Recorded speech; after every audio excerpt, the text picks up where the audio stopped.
अस्सलामुअलैकुम स्टूडेंट्स, उम्मीद है कि बेटा आप सब बिल्कुल खैरियत से होंगे। बेटा अब हम आपके साथ डिस्कस करने जा रहे हैं चैप्टर नंबर 12 एक्सरसाइज 12.6। इसका क्वेश्चन नंबर 1 हमने ऑलरेडी बोर्ड पे लिख लिया है। फिर थोड़ा सा पीछे की जानिब चलते हैं जो कि ऑलरेडी हम डिस्कस कर चुके हैं। ये 3 फार्मूला लॉ ऑफ कोसाइंस, ये क्यों इस्तेमाल करेंगे बेटा? अगर आपके पास 3 साइड्स गिवन हो और आपने 3 एंगल फाइंड आउट करने हो तो ये 2 मेथड हैं। 2 मेथड कौन कौन से हैं? एक तो आप लॉ ऑफ कोसाइंस लगाएं, इंतहाई आसान, इससे फाइंड आउट किया जा सकता है। फिर half angle formulas of sine and half angle formulas of cosine. Sine के मैंने लिख दिए हैं, जब हम इसका कोसाइन से भी सॉल्व करने लगेंगे तो फिर हम ये अरेज कर देंगे ऊपर वाला पार्ट। इसकी जगह पे लॉ ऑफ कोसाइन लिख के एक क्वेश्चन 2 क्वेश्चन हम कर लेते हैं लॉ ऑफ कोसाइन से, और एक क्वेश्चन लॉ ऑफ साइन से, और एक क्वेश्चन लॉ ऑफ कोसाइन से। उम्मीद है इंशाल्लाह आपकी कोई भी परेशानी नहीं रहेगी। देखिएगा, स्टार्ट करते हैं क्वेश्चन को। ए आ गया 32, बी आ गया 40, सी आ गया 66। अब हम लॉ ऑफ कोसाइन को कैसे इस्तेमाल करेंगे? पहला फार्मूला है बेटा, इसको ज़रा गौर से देखिएगा। मैं एक स्टेप डायरेक्ट करूँगा यहाँ से। लॉ ऑफ कोसाइन को क्या इस तरह से इस्तेमाल किया जा सकता है कि ए को दूसरी तरफ ले जाऊँ और -2b c cos of alpha वो लेफ़्ट हैंड साइड पे ले आऊँ। लिखा जा सकता है, बिल्कुल लिखा जा सकता है। Law of cosine, law of cosine हमने भी डिस्कस किया कि हम इसको लिख रहे हैं 2b c cos of alpha which is equals to -a² plus b² plus का c का स्क्वायर। उसके बाद 2bc को इसके नीचे ला के डिवाइड करवा देते हैं। Cos of alpha is equals to -a² plus b² plus c² divided by 2bc। ये सारा कष्ट क्यों कर रहे हैं? कष्ट इस वजह से कर रहे हैं, 3 साइड्स तो आपके पास हैं लेकिन एंगल कोई नहीं है। एंगल कौन से? Angle alpha, angle beta, angle gamma. तो बेटा सारी चीज़ों को एक साइड पे शिफ्ट कर लिया। अब तो बच्चों का खेल रह गया, ज़रा गौर कीजिएगा। जस्ट वैल्यूज़ पुट करेंगे, कैलकुलेटर का इस्तेमाल करेंगे और आंसर निकाल लेंगे। ठीक है, इस तरह से हम 2 एंगल इस फार्मूले से, तीसरा alpha plus beta plus gamma is equals to 180 degree वाला फार्मूला लगा के फाइंड आउट कर लेंगे।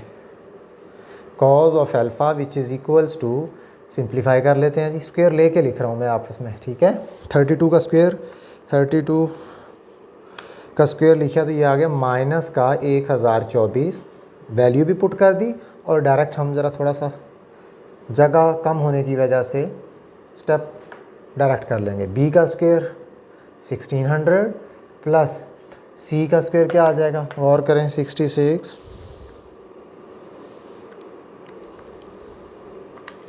ये आ गया जी 4356, 4356 डिवाइडेड बाय 2bc, 2b और c।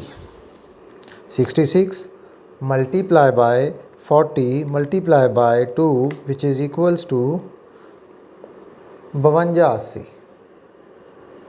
ठीक है जी, और cos of alpha is equals to 1600 जमा 4356 minus 1024 which is equals to 4932 divided by 5280 divided by 5280 which is equals to 0 इशारिया कितना आ गया जी? Alpha is equals to 0.934। Cos बेटा इधर दूसरी तरफ जब आएगा तो ये क्या बन जाएगा? Cos inverse. अब हम कॉस इन्वर्स जो सिंप्लीफिकेशन की है लगा देते हैं। Shift cos inverse of 0.934 which is equals to 20 degree 55 minute. Alpha is equals to 20 degree 55 minute. एक वैल्यू निकल गई आपके पास। अब हम चलते हैं अपनी दूसरी वैल्यूज़ की तरफ। जी आगे आइए, पहले वाला इस्तेमाल कर लिया, दूसरे को देख लेते हैं। क्या दूसरे के साथ भी इस तरह किया जा सकता है कि b² को इस तरफ ले आऊँ, b² नेगेटिव हो जाएगा, ये माइनस वाला 2ac cos beta left hand side पे ले आऊँ। मैं लिख रहा हूँ now second law cosine can be written as, किस तरह से लिखा जा सकता है, 2ac cos of beta which is equals to a का स्क्वायर पॉजिटिव, b दूसरी तरफ जाएगा तो नेगेटिव, प्लस c का स्क्वायर डिवाइड करवा देते हैं। cos ऑफ बीटा a का स्क्वायर माइनस b का स्क्वायर प्लस c का स्क्वायर डिवाइडेड बाय 2ac। अब हमने बेटा क्या करना है, जस्ट वैल्यूज़ पुट करनी है। cos of beta which is equals to what is the a का स्क्वायर, a का स्क्वायर क्या फाइंड आउट किया था आपने, 1024 माइनस 1600 जमा 4356।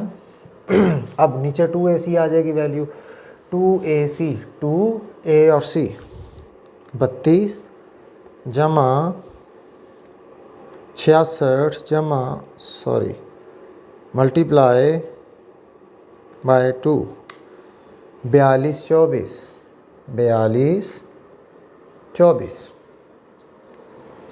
cos of beta which is equals to, इन सब को ऐड करते हैं, 43 56 plus 1024 minus 1600 is equals to, ये आ गया 3780।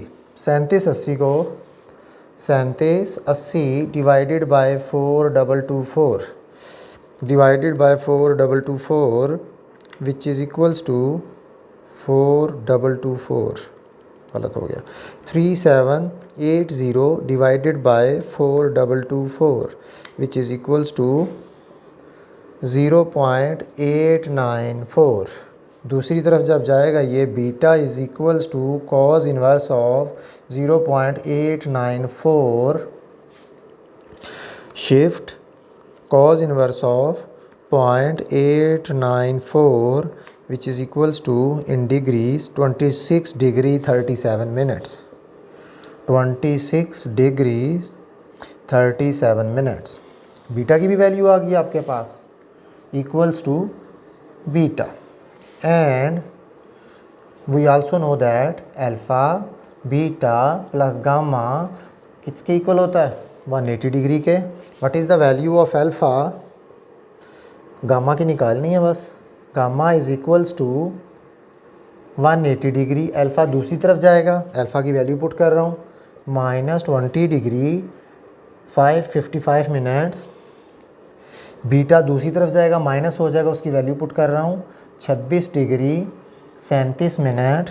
It means what is the value of gamma, 180 degree minus 20 degree 55 minute minus 26 degree 37 minute which is equals to 132 degree 28 minute. यही आपने फाइंड आउट करना था। ये आपके पास, फिर सुनिएगा, अगर 3 साइड्स हों तो आपने सोल्यूशन निकाला यूजिंग लॉ ऑफ कोसाइन। अगर तो उसने आपको बाउंड नहीं किया हुआ तो आप अपनी मर्ज़ी का कोई सा भी मेथड अप्लाई कर सकते हैं। अक्सर औकात वो आपको बाउंड कर देता है कि apply this formula, law of cosines, law of science, तो फिर आपको मजबूरन उसी फार्मूले को इस्तेमाल करना पड़ेगा। अब चलते हैं अपने नेक्स्ट क्वेश्चन की तरफ।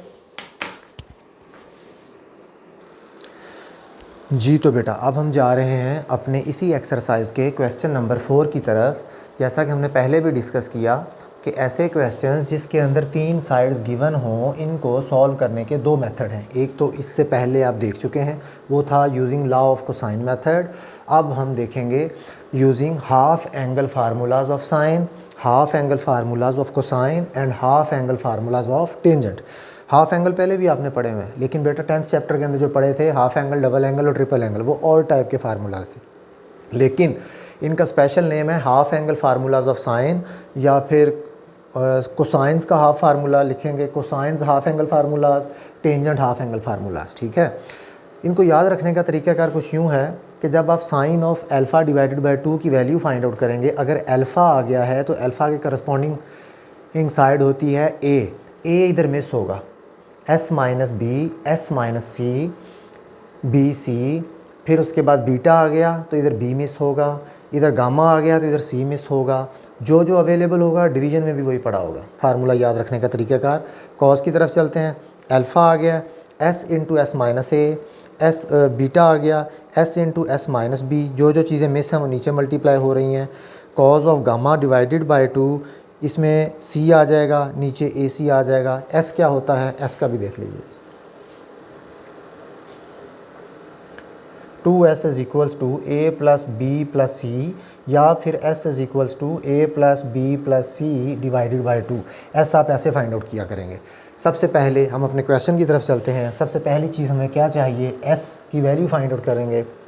आप बोलेंगे s is equals to A plus B plus C divided by 2। s is equals to what is the value of A, 31.9 जमा 56.31 जमा 40.27 डिवाइडेड बाई 2। तो s की वैल्यू आ जाएगी। सबको ऐड करते हैं बेटा, 31.9 जमा 56.31 जमा 40.27 which is equals to 128.48 divided by 2 which is equals to 64.24। अब हम यूज़ करेंगे इसके अंदर half angle formulas of sine. ये फार्मूला लगाएंगे तो अल्फ़ा की वैल्यू आ जाएगी, ये लगाएंगे तो बीटा की आ जाएगी, ये लगाएंगे तो गामा की आ जाएगी। नहीं दिल मानता, साइन अच्छा नहीं लगता, छोड़ दें। कॉज ऑफ अल्फ़ा वैल्यू की वैल्यू लगाएंगे, अल्फ़ा की वैल्यू आ जाएगी। बीटा की लगाएंगे, बीटा की आ जाएगी। थर्ड गामा वाला फार्मूला लगाएंगे, गामा की आ जाएगी। नहीं दिल करता, ज़्यादा एक्स्ट्रा टाइम है आपके पास, पेपर में एक ही क्वेश्चन करना है, अच्छे से करना है, तो tan वाला लगा लें, ज़रा लेंथी वाला मेथड लगा लें। तो लेंथी वाले मेथड के अंदर इसको बनाना कैसे है, साइन और कॉस के फार्मूला को डिवाइड करेंगे, ऑटोमेटिकली tan का जनरेट हो जाएगा। ठीक है, हमें बाज़ाहिर सबसे आसान ये लग रहा है, हम इसकी तरफ चलते हैं। इसमें कैलकुलेशंस कम है, हम कॉस वाला यूज़ कर लेते हैं। Using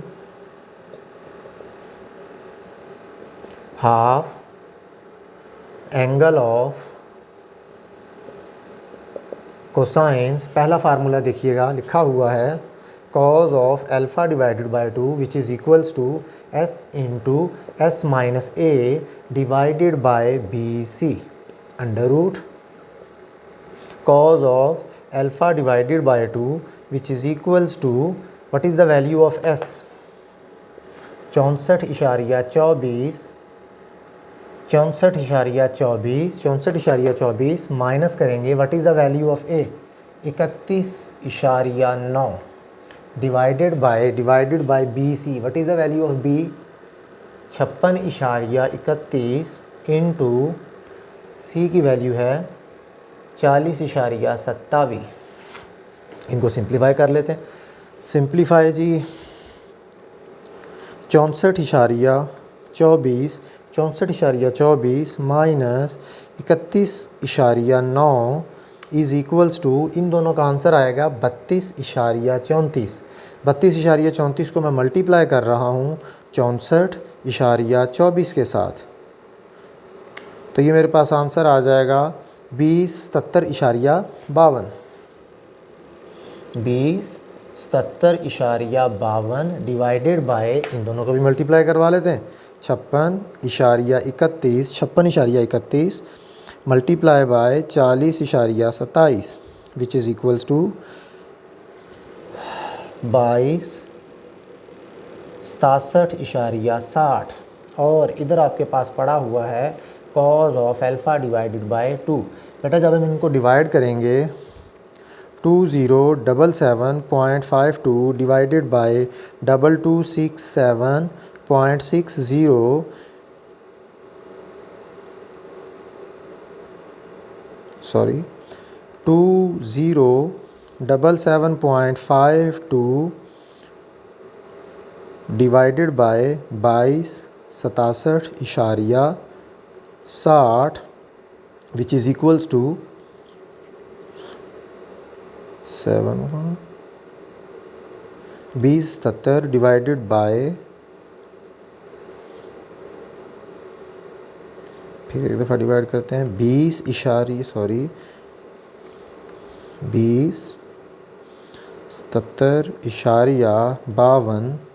divided by 2267 which is equals to, अब आ गया ठीक, ये आ गया जी 0.916।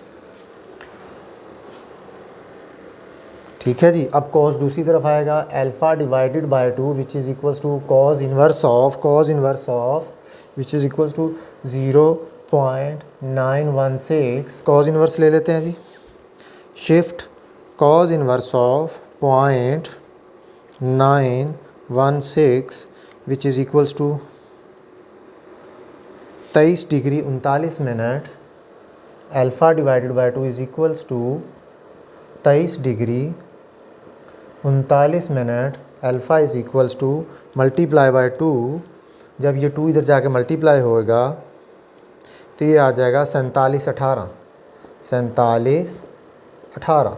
अल्फ़ा की वैल्यू आ गई आप लोगों के पास।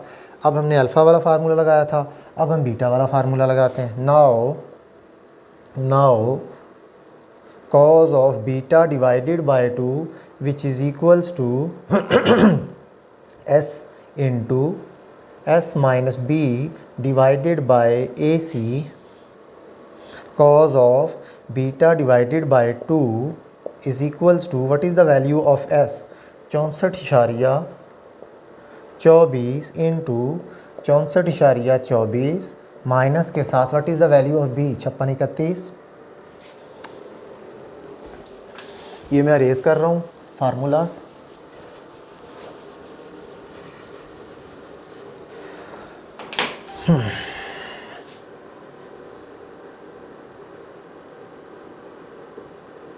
छप्पन इशारिया 31 divided by what is the value of AC, what is the value of AC 31.9, what is the value of C 40.27 whole under root.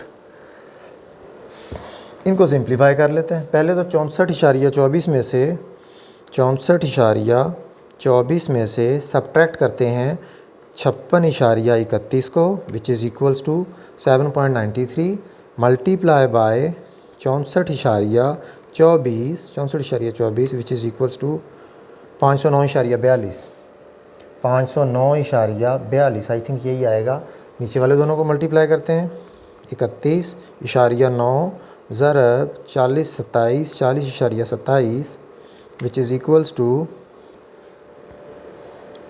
1244.34। इनको डिवाइड भी करवा देते हैं, 509.42 तकसीम 1244.34 विच इज़ इक्वल्स टू 0.409। इधर है जी cos ऑफ बीटा साहब divided by 2, it means beta divided by 2 equal आ जाएगा cos inverse of 0.409।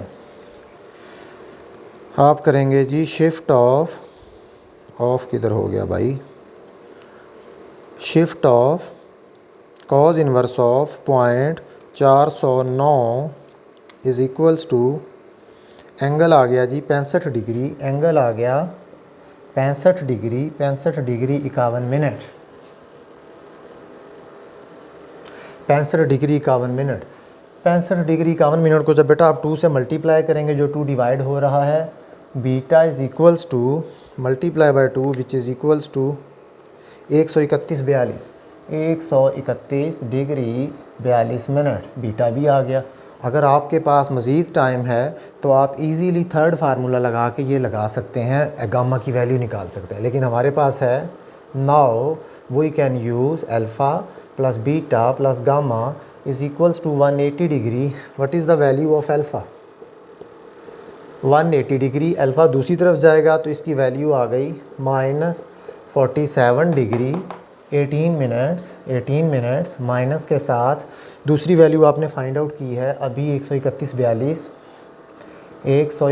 Degree 42 minute. Gamma is equals to 180 degree minus के साथ 47 डिग्री 18 मिनट माइनस के साथ 131 degree 42 minute. Which is syntax error, 180 degree minus के साथ 47 degree 18 minutes minus 131 degree 42 minute which is equals to 1 degree. Last one जो gamma आ गया ये आ गया हमारे पास 1 डिग्री के इक्वल। पता नहीं ठीक ही होगा मेरे ख्याल में। फिर भी मेथड आपने देख लिया, इसका आंसर भी एक दफ़ा चेक कर लीजिएगा, उम्मीद है ठीक ही होगा। इस तरह इस मेथड को यूज़ करते हुए अभी हम तीनों के तीनों एंगल्स को फाइंड आउट कर सकते हैं। उम्मीद है कि आपको समझ आ गया होगा। कोई भी परेशानी हो तो लाजमी बताइएगा इंशाअल्लाह। अल्लाह हाफिज़।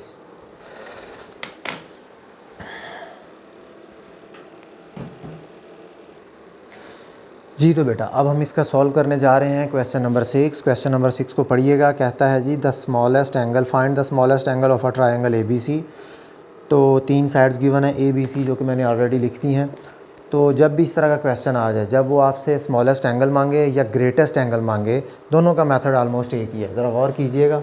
37.34, 3.24, 35.06। इसमें से सबसे छोटी साइड कौन सी? सबसे छोटी साइड है B। तो आपने 9th के अंदर थ्योरम पढ़े थे, उसके अंदर आपने प्रूफ किया था कि जो भी साइड छोटी होगी उसके करस्पॉन्डिंग उसके ऑपोजिट बनने वाला एंगल भी छोटा होगा। अगर कोई साइड बड़ी है तो उसके करस्पॉन्डिंग एंगल भी बड़ा होगा। साफ से अल्फाज में एंगल बड़ा होगा तो साइड भी बड़ी होगी, साइड बड़ी होगी तो एंगल भी बड़ा होगा। ठीक है। अब सबसे स्मॉलेस्ट साइड आपके पास कौन सी है? मैं सर्कल कर रहा हूँ B। अब हम आ जाते हैं अपने फार्मूलाज वाले कॉर्नर पे। मुझे ये बताएं B के करस्पॉन्डिंग एंगल कौन सा होगा? अल्फ़ा नहीं होगा, गामा नहीं होगा, बीटा ही होगा ना। तो इट मीन्स बीटा किस फार्मूले के अंदर इन्वॉल्व है? पहले के अंदर नहीं, दूसरे के अंदर यस, तीसरे के अंदर नो। इट मीन्स आप कौन सा फार्मूला इस्तेमाल करेंगे? जिसके अंदर बीटा इन्वॉल्व है, क्योंकि हमें शॉर्टेस्ट साइड चाहिए।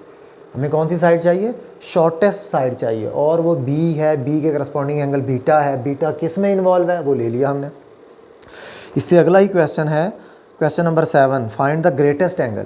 अब इसकी ग्रेटेस्ट की चेक करें। ग्रेटेस्ट A है, उसके अंदर कौन सा फार्मूला इस्तेमाल करेंगे? उसके अंदर A के करस्पॉन्डिंग अल्फ़ा है। इट मीन्स पहले वाला formula. Using law of sine, using law of cosines, using law of cosines कौन सा? B का square is equals to A square plus C square minus 2AC into cos of beta.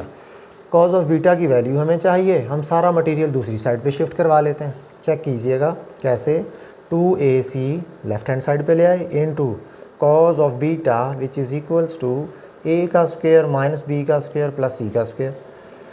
B उस तरफ जाएगा तो negative हो जाएगा, ये सारा मटेरियल लेफ्ट हैंड साइड पे आएगा तो पॉजिटिव हो जाएगा। Cos of beta is equals to what is the value of A?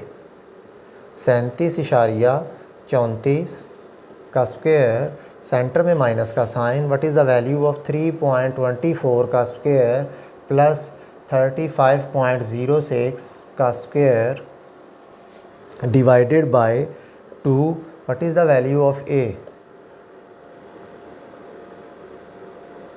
37.34 into what is the value of C? What is the value of C? 35.06।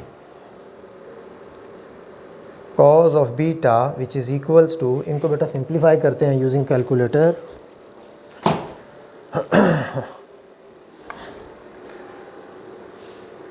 सैंतीस इशारिया चौंतीस,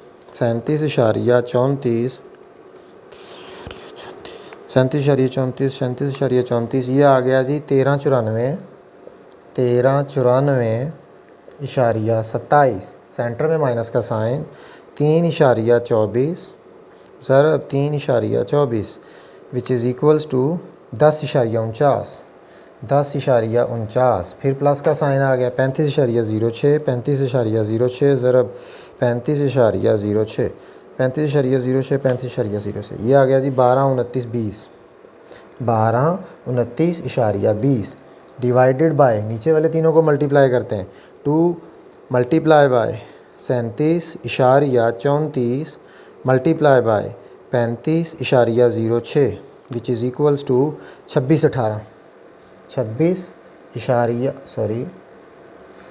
26/18 उसके बाद cos of beta as it is, इन सब को plus minus कर लेते हैं।